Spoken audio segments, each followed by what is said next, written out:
Avanigadda lecturer రాసలీలలో మచిలీపట్నంలో బయటపడ్డాయి. నిరుద్యోగ యువతికి ఉద్యోగం ఇస్తారని ఆశ చూపి లోబర్చుకునేందుకు యత్నించాడు కామర్స్ లెక్చరర్ జాషువా.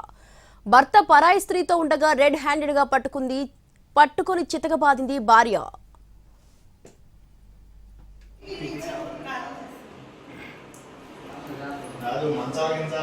ఫిబ్రవరిలో గొడవ అయితే నాతో మా అబ్బాయి కొట్టాడు. ఇట్ట కొడితే పారిపోయి వచ్చి ఇక్కడ తలదాచుకుంటున్నాడు. మా హస్బెండ్ అండి. ఏమైంది ఏంటండి? దొరికాడు. అమ్మాయితో దొరికాడు. ఓనర్స్ ఇక్కడ ఉండరంట, పైన ఉంటారంట. అమ్మాయితో నాకు రెడ్ హ్యాండెడ్ గా దొరికాడు. 3 నెలల క్రితం ఇంకొక అమ్మాయితో దొరికి ఇంట్లో నుండి పారిపోయి వచ్చి ఇక్కడ ఉంటున్నాడు. ఏం చేస్తాడు అమ్మాయి? అవనిగడ్డ కాలేజీలో లెక్చరర్. ఏ సబ్జెక్ట్ అమ్మాయి? కామర్స్. పేరు జాషువా కలపాలి.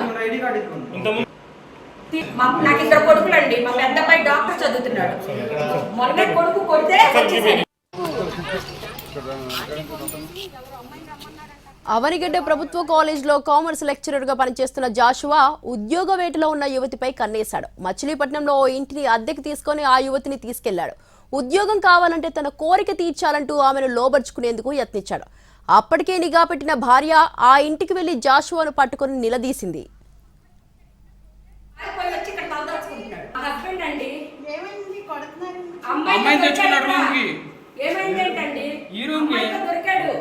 అమ్మాయితో దొరికాడు. ఓనర్స్ ఇక్కడ ఉండరంట, పైన ఉంటారంట. అమ్మాయితో నాకు రెడ్ హ్యాండెడ్ గా దొరికాడు. 3 నెలల క్రితం ఇంకొక అమ్మాయితో దొరికి ఇంట్లో నుండి పారిపోయి వచ్చి ఇక్కడ ఉంటున్నాడు. ఏం చేస్తాడు అమ్మాయి? అవనిగడ్డ కాలేజీలో లెక్చరర్. ఏ సబ్జెక్ట్ అమ్మాయి? కామర్స్.